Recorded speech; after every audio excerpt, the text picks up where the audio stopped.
Bienvenue dans un domaine d'exception. 113 hectares de vignes au total. Ici, pour produire le meilleur des nectars, il faut attendre que le raisin arrive à maturité, qu'il pourrisse. On appelle cela de la pourriture noble. Le raisin est attaqué par un champignon, le botrytis. C'est ce qui fait la qualité de ce vin. Mais pour se développer, le botrytis a besoin d'un climat particulier. C'est la loi du tout ou rien ici. Soit il n'y a rien de bon, ou soit tout ce que vous ramassez est absolument extraordinaire.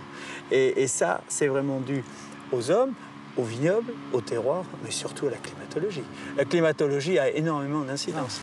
Le climat a des incidences directes sur le sucre, sur l'acidité ou sur la teneur en fruits. Les plus belles années, les plus grands millésimes de ce château, ce sont les années de forte chaleur. Au domaine, le réchauffement climatique ne fait peur à personne.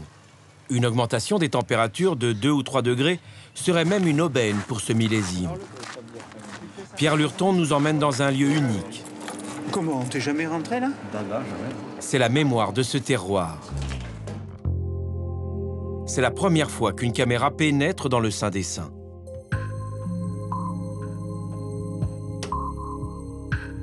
Le vin, c'est le résultat d'une réaction d'une plante au climat et au sol, évidemment. Mais la composition du vin dépend énormément. Le sol ne change pas dans un cru. La variation tient au climat. Et ça va moins bien quand il fait froid, ça c'est sûr. Et le danger, c'est que ça ne mûrisse pas. Si ça mûrit un peu mieux, c'est pas très grave. Le danger, c'est que ça ne mûrisse pas. Donc il y a une corrélation sur 200 ans ou 300 ans, sans aucune exception, entre les étés chauds et les grands vins dans un endroit donné, comme la Bourgogne ou Bordeaux, ça marche toujours.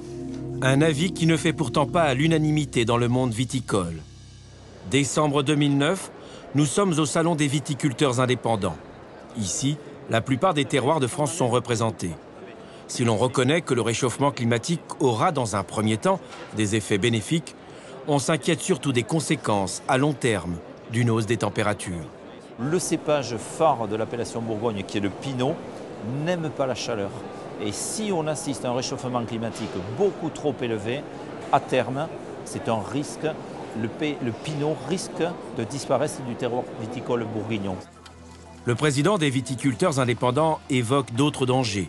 Il parle entre autres de la multiplication des phénomènes climatiques extrêmes. Le problème aujourd'hui, c'est que ces orages de grêle sont beaucoup plus violents, mais surtout touchent des zones qui sont beaucoup plus importantes. Pareil de la même façon sur les tempêtes. Les tempêtes violentes, aujourd'hui, on en a pratiquement tous les 5 à 6 ans, ce qui n'était pas le cas précédemment. Et là, on est sur de la destruction qui va beaucoup plus loin qu'un dégât de grêle, puisqu'on peut détruire l'outil lui-même. Et il ajoute, dans 30 ans, si rien n'est fait pour limiter les hausses de température, les champagnes qui font la fierté de la France à l'étranger pourraient être produits en Angleterre. Désormais, le regard de tous les producteurs indépendants de vin en France est tourné vers Copenhague, au Danemark.